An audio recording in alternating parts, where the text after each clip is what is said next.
Hi, Beshi Bells! Welcome back to my channel and welcome to our Vlogmas number 23.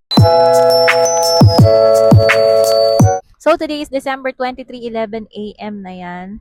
And we're going out. Kasama ko si Hubs at yung anak ko. So, dito kami pumunta sa Festival Malls Alabang. Wala lang, every December naman, we do our Christmas shopping. I mean, Christmas window shopping. So, magla-lunch lang kami dito. Bihira naman kasi kaming makakain sa labas. And magtitingin-tingin kung merong magustuhang mabili. Kapag nasa mall kasi ako, lagi ko na lang nasasabi, naku, mas mura pa to sa Shopee or sa TikTok. Even yung mga big brands naman kasi meron na ring online and mas makakatipid ka kasi may mga vouchers. So, since 11 na nga, ang una namin gagawin ay kumain. So, pupunta muna kami ng KFC.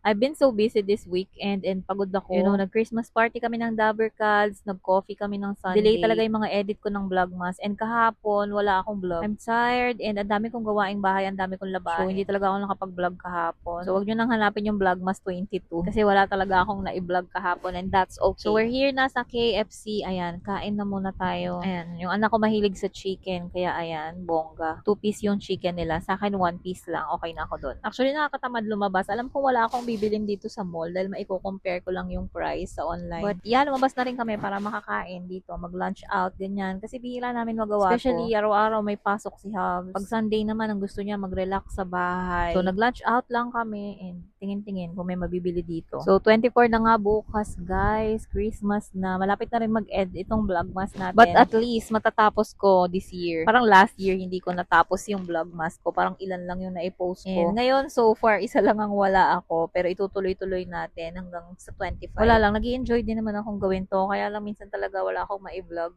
kapag nasa bahay lang ako especially. Pero kapag marami akong gala at ganap, ayan, meron tayong naiko-content. So, ayan, tapos na kami kumain. Mag-iikot-ikot naman tayo dito. Gusto ko sana maghanap ng mga, kung anik-anik lang, yung pwedeng pangregalo. Or magtingin ng murang running shoes. Pero meron na akong tinitingnan online. Meron akong isang gustong bilhin yung Adidas. Or yung nakita ko kay Bebetin Roa, pinagpipilian ko pa. Kung may makikita akong mura dito, ghost na. Pero kung wala, doon na lang ako sa nakita ko Nadaanan namin to nung isang araw nung nag-coffee kami. Itong KKV, kanya-kanyang bili. Charot. Maganda lang mga natatanaw ko sa loob kaya pumasok ako dito. Ang cute ng mga bags kaso ang mahal. And nagulat ako dito. Iba-ibang kulay ng beauty blender. Ang sarap niya sa eye. Ganda ng mga color. Pero marami akong beauty blender galo ni Best Bonsai. Ito naman nasa pen shop na kami nagsusukat si Hubs. Tapos ayan, pupunta naman kami sa Landmark. So lumabas kami dito. Parang dito lang kasi sa Landmark merong sandugo. Kung naghanap kayo ng sandugo dito meron. Hindi ko sure pero sa festival kasi wala akong nakitang sandugo doon. Sandugo lang talaga lagi yung binibili ni Hubs na slippers. Hindi sa maarte pero yun lang talaga yung nagtatagal sa paa niya. Ewan ko ba sa paa nito parang matagal na. Talagang sandugo lang yung binibili niyang slippers kasi yun yung matibay. Pag ibang slippers ang binili ko dyan ako, 1 linggo lang sira na. Hindi na ako nakapag-video pero wala naman na kami masyadong pinuntahan. Nakasimangot na rin si Hubs, parang pagod na siya. So eto mga 2 p.m. pauwi na kami. Dumaan lang ako sa Crystal Mart para bumili ng candy. Bumili lang din kami ng tinapay sa bakery kasi magkakape kami pag uwi. So yun lang yung ganap natin today. Thank you for watching, guys. Please don't forget to thumbs up this video if you like it. And don't forget to love yourself. Bye! See you on our next vlog!